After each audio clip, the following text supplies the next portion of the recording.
Assalamualaikum warahmatullahi wabarakatuh. Saya Faktaviani dari kelas MN19. Investasi adalah penempatan dana atau penukaran uang dengan bentuk-bentuk kekayaan lain selama periode tertentu yang diharapkan dapat memperoleh penghasilan atau meningkatkan nilai dari investasi itu sendiri. Atau bisa disebut juga dengan penundaan konsumsi dari masa sekarang untuk masa yang akan datang, yang di dalamnya terkandung resiko. Untuk itu dibutuhkan kompensasi atas penundaan tersebut dalam bentuk keuntungan. Kenapa sih kita perlu investasi? Yang pertama, fisik dan umur manusia itu tidak selalu muda dan tidak selalu sehat. Untuk itu kita perlu menyiapkan dana pensiun dari sekarang. Keadaan perekonomian tidak selalu baik, tingginya biaya hidup dan naiknya biaya hidup dari tahun ke tahun, atau juga ada tujuan keuangan lain yang ingin dicapai seperti ingin membeli rumah atau menyiapkan dana pendidikan. Ada faktor-faktor yang mempengaruhi pemilihan investasi.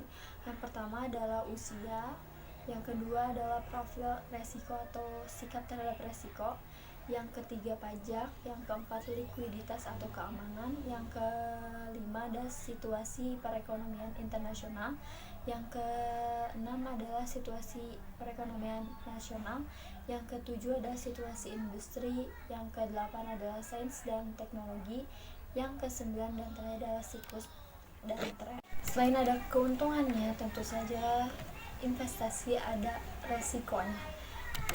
Berikut adalah jenis resiko investasi.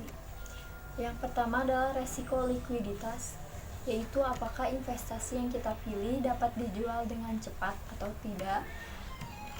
Ada resiko investasi berhubungan dengan kemungkinan memperoleh hasil investasi yang rendah atau malah minus terhadap produk tanpa resiko. Ada resiko gagal atau one prestasi, resiko yang disebabkan peminjam atau penerbit instrumen investasi tidak mampu memenuhi kewajiban pembayaran sesuai dengan yang dijanjikan atau disepakati pada waktunya. Resiko kredit berkaitan dengan kredibilitas dalam pelunasan utang. Resiko kredit tinggi berarti stabilitas keuangan investasi tersebut menurun. Resiko pajak berkaitan dengan kewajiban perpajakan yang timbul dari aktivitas investasi yang dilakukan.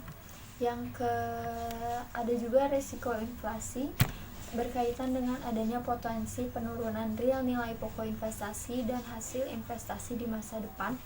Resiko bunga berkaitan dengan tingkat suku bunga. Ada resiko mata uang berkaitan dengan nilai mata uang negara lain dalam hubungannya dengan mata uang dalam negeri. Ada resiko politik berkaitan dengan kondisi politik suatu negara, misalnya pemberontakan, kerusuhan yang terjadi di negara tersebut. Resiko pasar berkaitan dengan mekanisme pasar di mana investasi kita berada. Misalnya jika permintaan atas US dollar tinggi, maka nilai US dollar akan meningkat. Ada resiko karena suatu hal atau kejadian tertentu berkaitan dengan keadaan yang tidak dapat diperkirakan sebelumnya dari sudut pandang ekonomi. Ada juga resiko investasi dibayar lebih cepat atau prepayment, resiko yang dihadapi investor dalam kemungkinan mendapatkan pengembalian pokok investasi lebih awal dari jangka jatuh ke tempo sehingga nilai yang diterima lebih rendah. Ada resiko investasi dibayar lebih lambat, resiko di mana investasi dikembalikan atau dibayar lebih lama dari jangka waktu yang ditetapkan sebelumnya. Ada resiko kesempatan, yaitu resiko yang terjadi ketika kita menginvestasikan uang pada suatu jenis investasi dan kehilangan kesempatan untuk menginvestasikannya pada jenis investasi lainnya. Ada dua pilihan ketika kita akan melakukan investasi.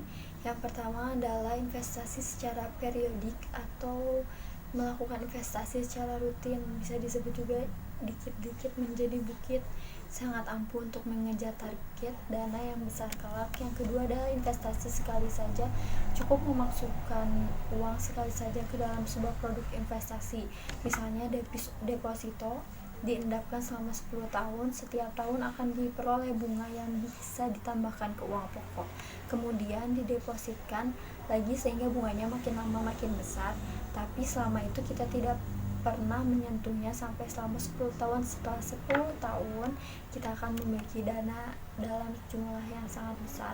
Ada jenis-jenis investasi. Yang pertama adalah investasi pada aktiva real atau investasi pada aktiva yang bisa terlihat dan bisa diukur dengan jelas. Contohnya membeli tanah, rumah, emas. Dan resikonya pun relatif lebih kecil karena aktivanya real, tetapi tingkat pengembaliannya juga relatif lebih kecil daripada aktiva keuangan atau financial asset dilakukan pada aktiva bersifat keuangan seperti deposito, saham, obligasi, derivatif dari saham, dan resikonya umumnya lebih tinggi daripada investasi real karena investor hanya akan mendapatkan surat bukti, misalnya sertifikat reksadana atau pencatatan sebagai pemegang saham, dan diperdagangkan pada dua kategori saja. Dua kategori berdasarkan lamanya berlaku instrumen tersebut. Yang pertama, instrumen aktiva keuangan yang kurang dari 1 tahun diperdagangkan di pasar uang, misalnya sertifikat Bank Indonesia, SBI, NCD, commercial paper. Dan instrumen yang bersifat jangka panjang diperdagangkan di pasar modal seperti obligasi, saham, derivatif saham, dan reksadana. Dan ada investasi asetnya seperti emas dan tanah.